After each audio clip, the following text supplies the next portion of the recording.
welcome to One Way TV. We hope that you have had a great week and that you'll, of course, have a good week coming up. Thank you for joining us, and remember to set an alarm for 7 o'clock on Fridays or 9 a.m. Sundays so that you don't miss our next episode. We can also visit onewaytv.org, so when you're telling your friends how to find us, onewaytv.org will take you straight to our website, so it's a little bit easier to remember. We hope that you'll have a great time. We've got a great lineup this week as usual, and we'll catch you next time. Bye. Imagine you were born in 1900. When you are 14, World War I begins and ends when you are 18 with 22 million dead. Soon after a global pandemic, the Spanish flu appears, killing 50 million people. And you are alive and 20 years old. When you are 29, you survive the global economic crisis that started with the collapse of the New York Stock Exchange, causing inflation, unemployment, and famine. When you are 33 years old, the Nazis come to power. When you are 39, World War II begins and ends when you are 45 years old, with a 60 million dead. In the Holocaust, 6 million Jews died. When you are 52, the Korean War begins. When you are 64, the Vietnam War begins and ends when you are 75. A child born in 1985 thinks his grandparents have no idea how difficult life is, but they have survived several wars and catastrophes. Today we have all the comforts in our new world amid a new pandemic, but we complain because we need to wear masks. We complain because we must stay confined to our homes where we have food, electricity, running water, Wi-Fi, and even Netflix. None of that existed back in the day. But humanity survived those circumstances and never lost their joy of living. A small change in our perspective can generate miracles. We should be thankful that we are alive. We should do everything we need to do to protect and help each other. This message should reach everyone. Please help spread it.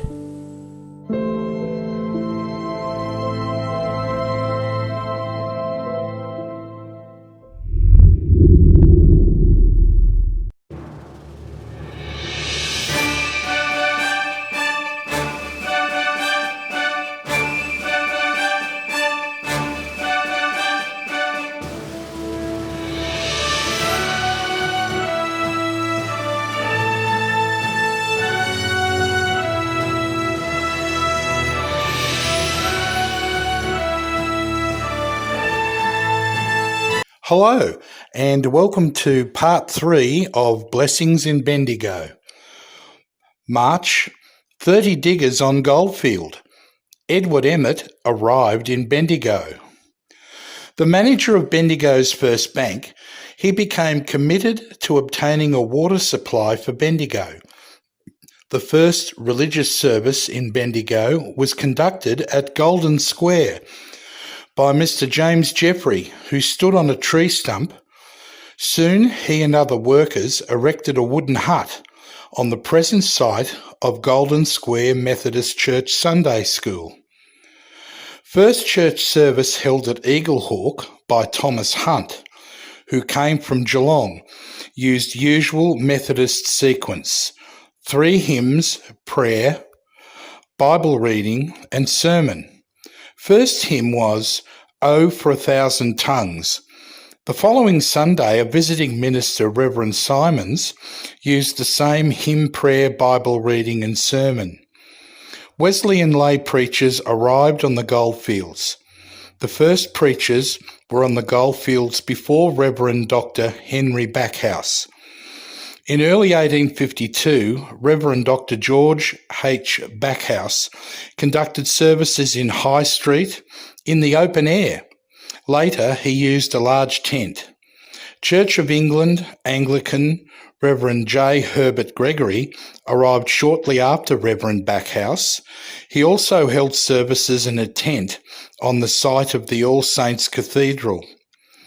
Present-day Hillview Fellowship.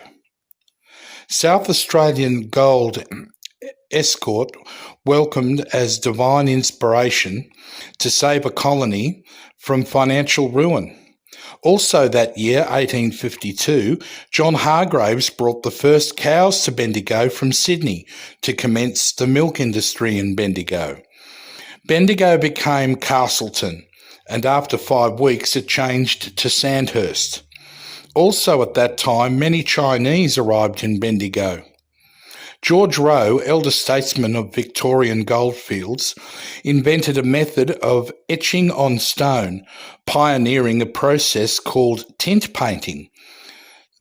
Successful painter, etcher, lithographer was awarded a gold medal by the Prince of Wales for his view of the Victorian goldfields.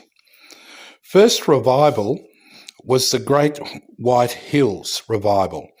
Lachlan McLaughlin, Bendigo Mac, was appointed to Bendigo as police magistrate. He administered the law with rigour and severity. He was determined to clean up the desperate characters on the goldfields, some of them being convicts. Wesleyan Church Reverend Ralston arrived in the field in 1853.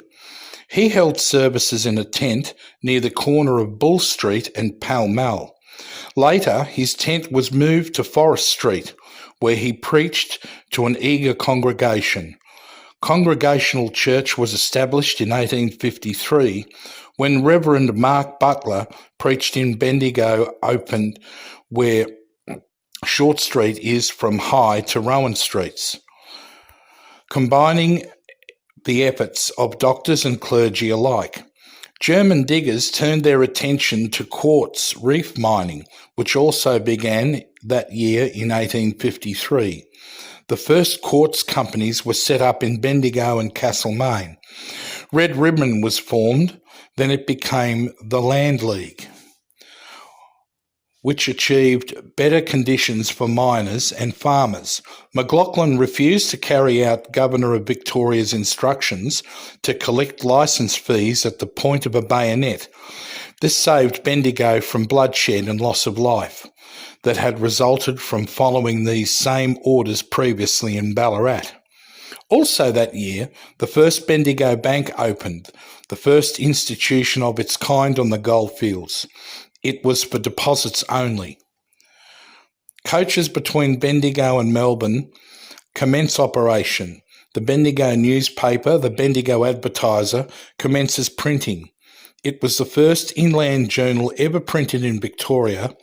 It was owned by Robert Haberfield and Arthur M. Lloyd. Well, thank you. That's the end of part 3. We'll be back next week for part 4 of Blessings in Bendigo. Bye. All of us have them. Some have more than others, but all of us have them. They have a way of plaguing us wherever we go and affecting just about everything we do. At times they make us move faster, and other times they so grip us they slow us down. If we dwell on them too long, it can destroy our lives. The simple thing that I'm referring to is that very serious thing called anxiety.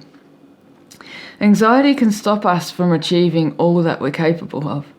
Talking to people, connecting with people, pursuing our dreams, reaching out to others, any, all, or a number of other things can grip us and stop us moving forward. At this time, it's pretty easy to be anxious. We have a continual health threat hovering over us. Finances have taken a hit, businesses have closed or struggled, and our freedoms have been seriously curtailed. This is not something unique to us, but as the video showed, 100 years ago, people also had many things to be anxious about. And if we go back even further to biblical times, we find Paul addressing the same issue to the people of Philippi.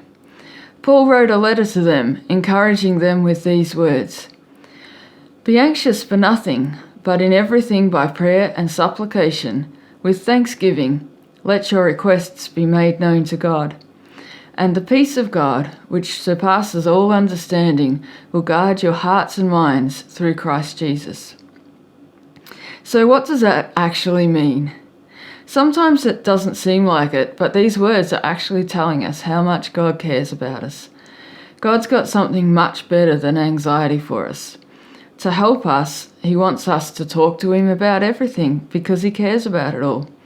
Everything means everything.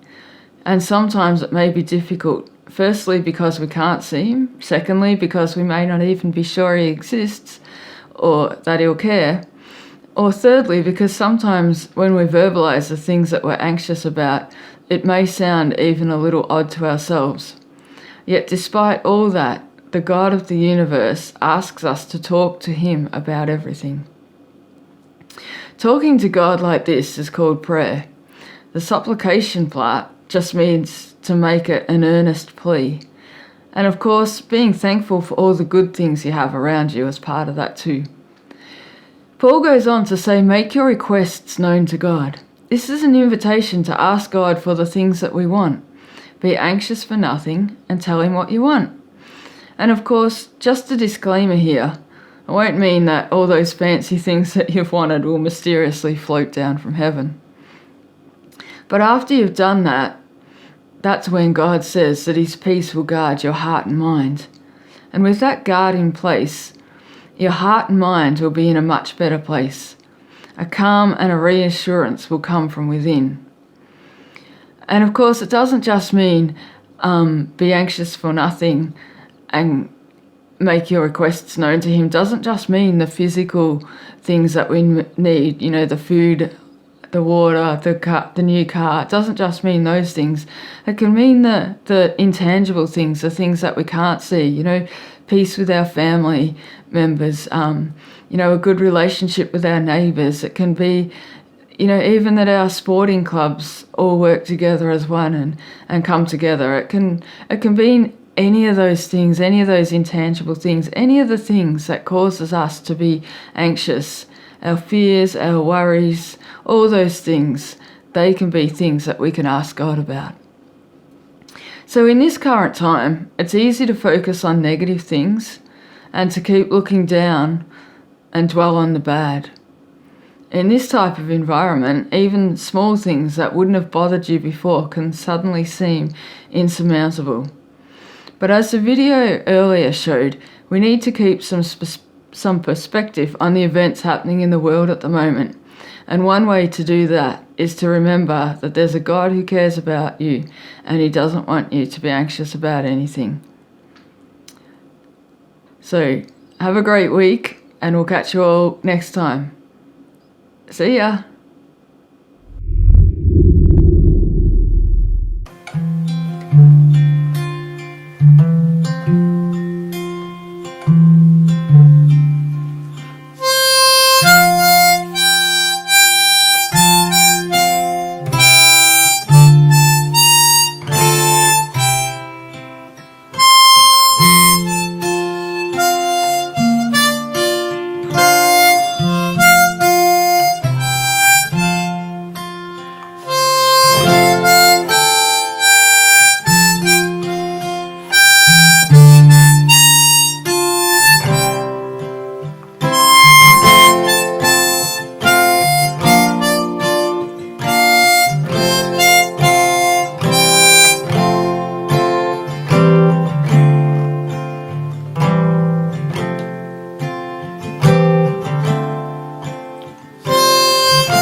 thanks for joining us this week. We hope that you've enjoyed the show. We'll catch up with you another time, hopefully next week, 9 a.m. Sundays or 7 p.m. Fridays. And don't forget that if you'd like to contribute in some way with something that you've been doing, something crafty or something, potting a plant or changing a tyre, if you've done something interesting and would like that to make the show, let us know and we can include that too. You can visit our Contact Us page and have a look at contributions and different things that you can contribute with. All right, have a good week and we'll catch you next time. Bye.